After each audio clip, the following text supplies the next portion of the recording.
Hello everyone, welcome to our YouTube channel. My name is Amit. चलिए आज के session को स्टार्ट करते हैं। देखिए, हमने जो पेपर 1 है उसकी आंसर की को डिस्कस कर लिया है। आप प्लेलिस्ट में जाएंगे तो आपको प्लेलिस्ट में आंसर की नाम से प्लेलिस्ट मिलेगी, तो वहाँ पे आपको सभी आंसर की मिल जाएंगी। आप आराम से रिलैक्स होके आराम से मिलाइए, ठीक है। और एकदम एक्यूरेट आंसर दिए गए हैं, तो आप बिल्कुल भी डाउट में मत रहना, ठीक है। और अब हम जो डिस्कस करने वाले हैं वो पेपर 2 की आंसर की डिस्कस करेंगे। पेपर 2 के अंदर जिन्होंने लैंग्वेज फर्स्ट को इंग्लिश चूज किया है, हम उसको डिस्कस करने वाले हैं। और पेपर 2 की भी जो आंसर की है वो आपको उसी प्लेलिस्ट के अंदर मिल जाएंगी, तो आप उसको देख लेना, ठीक है। और देखिए, अगर आपने चैनल को सब्सक्राइब नहीं किया है तो चैनल को सब्सक्राइब कर लेना, क्योंकि इस चैनल पर आपको टीचिंग एग्जाम से रिलेटेड 100% ऑथेंटिक मटेरियल दिया जाएगा। जिन्होंने मुझसे ईवीएस की थ्योरी क्लासेस पढ़ी है ना, उनको अच्छे से पता है एक सिंगल क्वेश्चन सीटेट का बाहर से नहीं था। तो इसलिए हम 27 अगस्त से आपकी एनसीईआरटी का mathematics, science, social science, EVS, आपका कंप्यूटर और यहाँ तक कि आपकी स्टैटिक जीके एकदम बेस्ट तरीके से स्टार्ट करने वाले हैं। और आपको अच्छे से पता है जो टीचिंग एग्जाम्स हैं उनके लिए एनसीईआरटी का कितना ज़्यादा रोल है।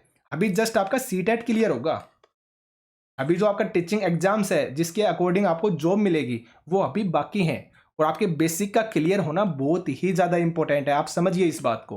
तो आप अगर चैनल आपने सब्सक्राइब नहीं किया है तो चैनल को सब्सक्राइब कर लेना, बेल नोटिफिकेशन को ऑन कर लेना, ताकि जब भी मैं कोई क्लास अपलोड करूं तो आपके पास नोटिफिकेशन चला जाए। और साथ में आप टेलीग्राम ग्रुप को भी ज्वाइन कर लेना। टेलीग्राम ग्रुप का जो लिंक है वो आपको डिस्क्रिप्शन में मिल जाएगा। तो चलिए स्टार्ट करते हैं। देखिए, सबसे पहले पेडागोजी पोर्शन को करेंगे हम।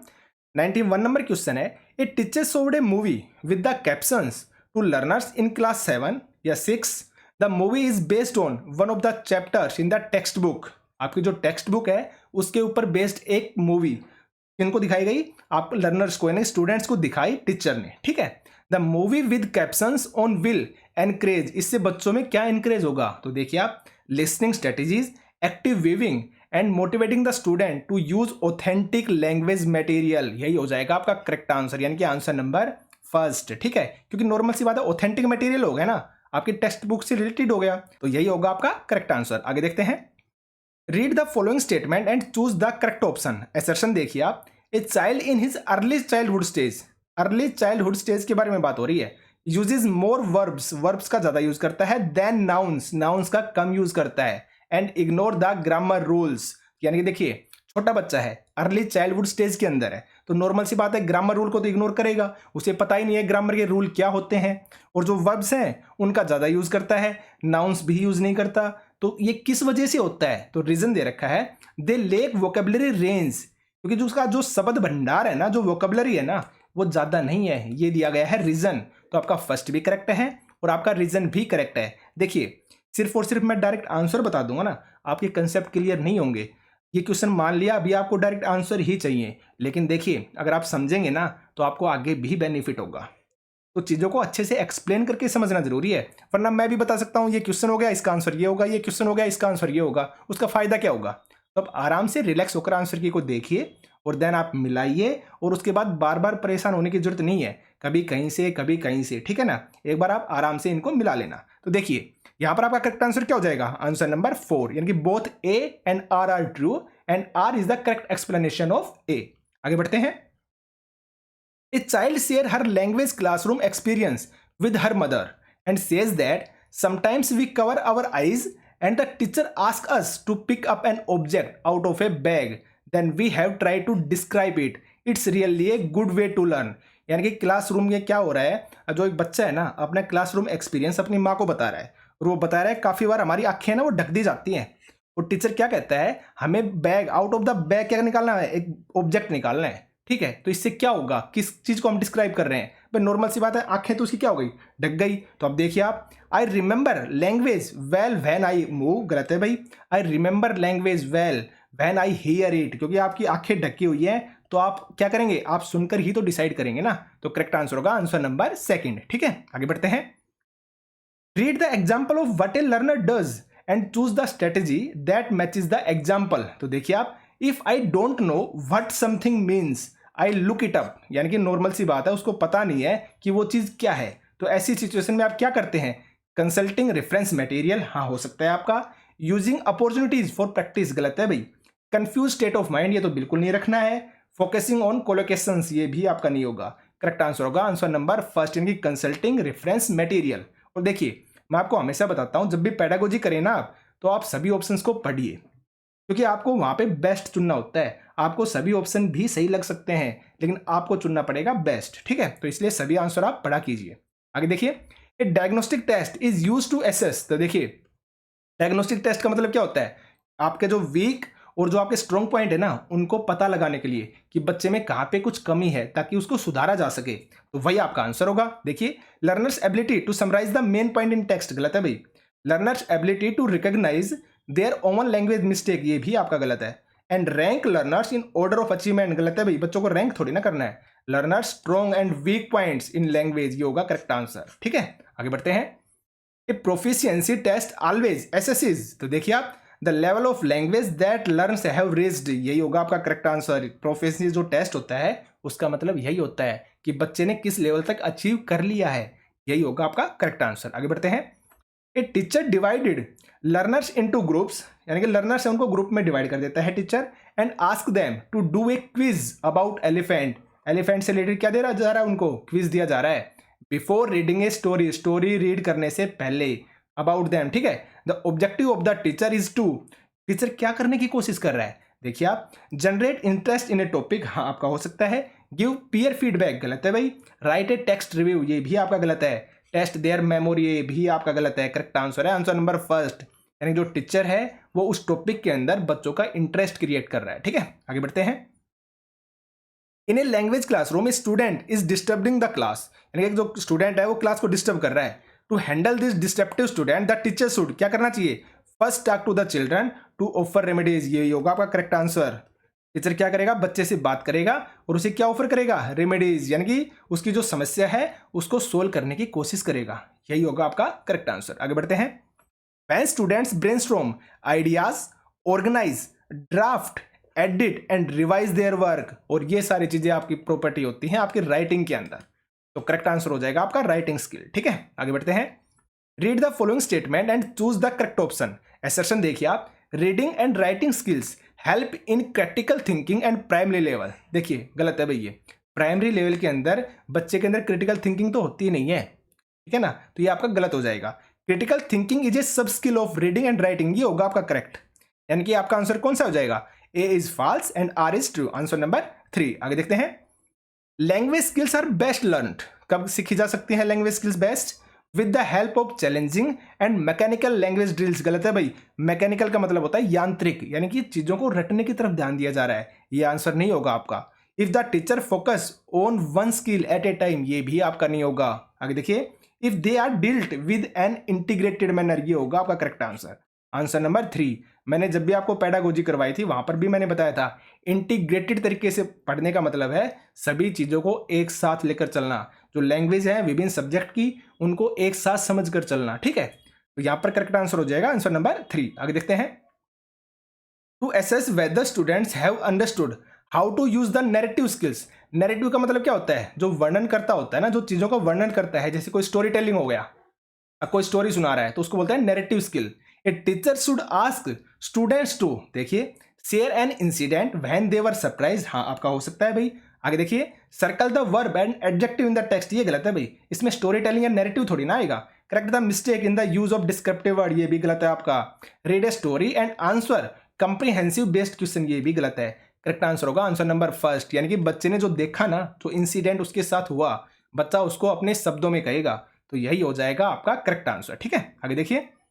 ए teacher of class 7 is facilitating the reading of books other than the prescribed text book, she is promoting their, normal सी बात है, जो बच्चा क्या कर रहा है, जो उसकी रीडिंग बुक्स है ना, other than prescribe text book, यानी जो उसकी टेक्स्ट बुक है उसके अलावा जो बाकी बुक है ना, उनको पढ़ने में इंटरेस्टेड है, तो इसको क्या बोला जाएगा, ये कहलाएगी आपकी एक्सटेंसिव रीडिंग। इंटरेस्ट के अकॉर्डिंग ये कहलाएगी आपकी एक्सटेंसिव रीडिंग, ठीक है। आगे देखते हैं। The principal asked the language teacher to select the text book and other resources for the new lesson, while selecting them which one of the following is not relevant, relevant नहीं है, तो देखिए adaptability of the books and resources सही है भाई, adaptability of the books and resources एकदम सही है, learning needs and language known to the children, ये भी आपका सही है। लेवल ऑफ द स्टूडेंट्स, ये भी आप देखेंगे। फोर्थ नंबर है कॉन्सेप्चुअल कॉम्प्लेक्सिटी, जो कॉम्प्लेक्सिटी होती है वो हम कभी नहीं रखते, हमें चीज़ों को डिफिकल्ट नहीं बनाना, हमें तो आसान बनाना है। तो करेक्ट आंसर हो जाएगा आंसर नंबर 4, क्योंकि हमसे नहीं पूछा था। आगे देखिए, the teacher develop the criteria to monitor the use of language materials by learner, which criteria are most important and helpful in monitoring the use of material. देखिए, present, prepare and practise the material, हाँ आपका हो सकता है भाई।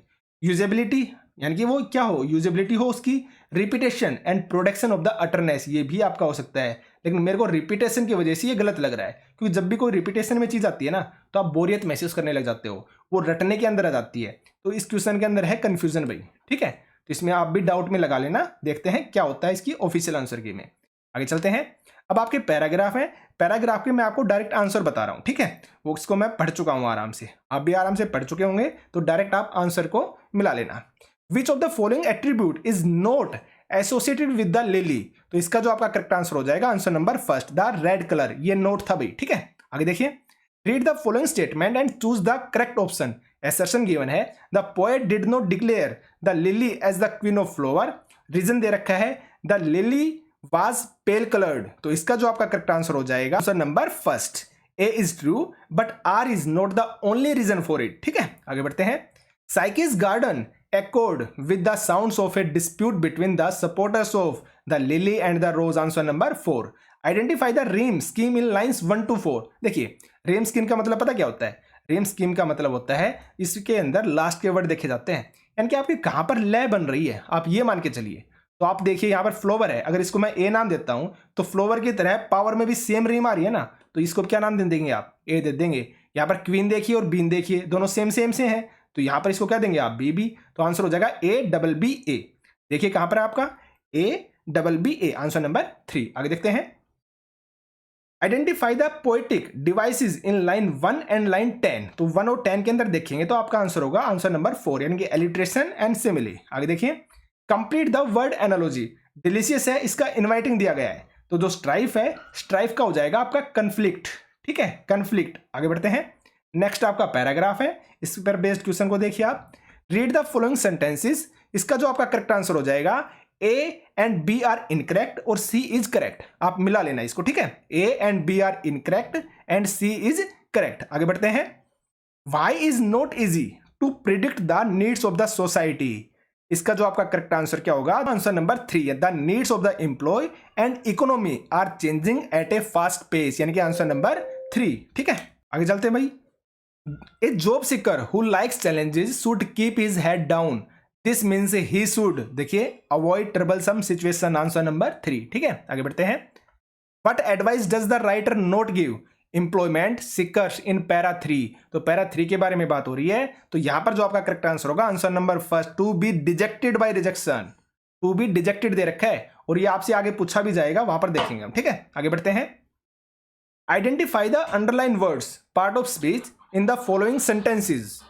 A majority of people think that their dream job is too hard to achieve. तो देखिए, a majority of people के बारे में बात हो रही है, ये हो गया आपका नाउन, ठीक है, और हार्ड क्या हो गया आपका एडजेक्टिव, तो करेक्ट आंसर होगा आंसर नंबर फर्स्ट। आगे देखते हैं।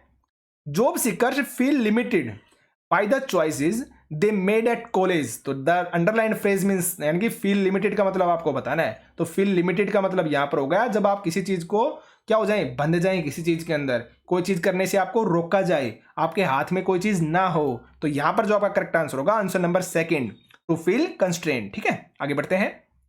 Read the following statements and choose the correct option, तो आप असर्शन को देखिए। It is quite easy to get a job immediately after graduating from a university, ये गलत है भाई। आगे देखते हैं। The economic scenario regarding job generation is difficult, ये आपका सही है, तो यहां पर जो आपका करेक्ट आंसर क्या हो जाएगा, ए आपका गलत है और आर आपका सही है, यानी कि answer number 3, A is incorrect and R is आपका करेक्ट। आगे बढ़ते हैं। नेक्स्ट देखिए आप, learning the trade from the bottom up means, देखिए बॉटम अप काफी बार हम पढ़ चुके हैं, यानी कि बॉटम से आप अप की तरफ जा रहे हैं, तो एकदम सिंपल आंसर है, answer number first, from the lowest to the highest in hierarchy. आगे देखते हैं। कंप्लीट द वर्ड एनालॉजी, तो एक्सपेक्टेडली का क्या दे रखा है, अनएक्सपेक्टेडली, और रिजेक्शन, तो अकॉर्डिंग टू पैराग्राफ इसका आंसर दे रखा है आपका डिजेक्शन, ठीक है, यानी कि आंसर नंबर 3। तो देखिए ये आपके इंग्लिश की जो आंसर की है वो गिवन है, लैंग्वेज फर्स्ट पेपर 2 जिन्होंने इंग्लिश चूज की थी, ठीक है। और मैं आपको फिर से बोलना चाहूंगा, आप चैनल को सब्सक्राइब कर लेना, टेलीग्राम ग्रुप को ज्वाइन कर लेना। आपको इस चैनल पर टीचिंग से रिलेटेड बेस्ट से बेस्ट मटेरियल ही प्रोवाइड करवाया जाएगा, आपको बिल्कुल भी सोचने की जरूरत नहीं है। मैं आपको कल या परसों की वीडियो में स्ट्रेटजी बता दूंगा कि हम किस तरह से चीज़ों को करने वाले हैं, और आप एग्जैक्ट अगर उस चीज़ को फॉलो करते हैं, आपका रूटीन भी बन जाएगा और आपके एग्जाम भी क्रैक होंगे, ठीक है। तो आज के सेशन में सिर्फ इतना ही था। वीडियो को लाइक कीजिए, शेयर कीजिए, चैनल को सब्सक्राइब कीजिए। Thank you.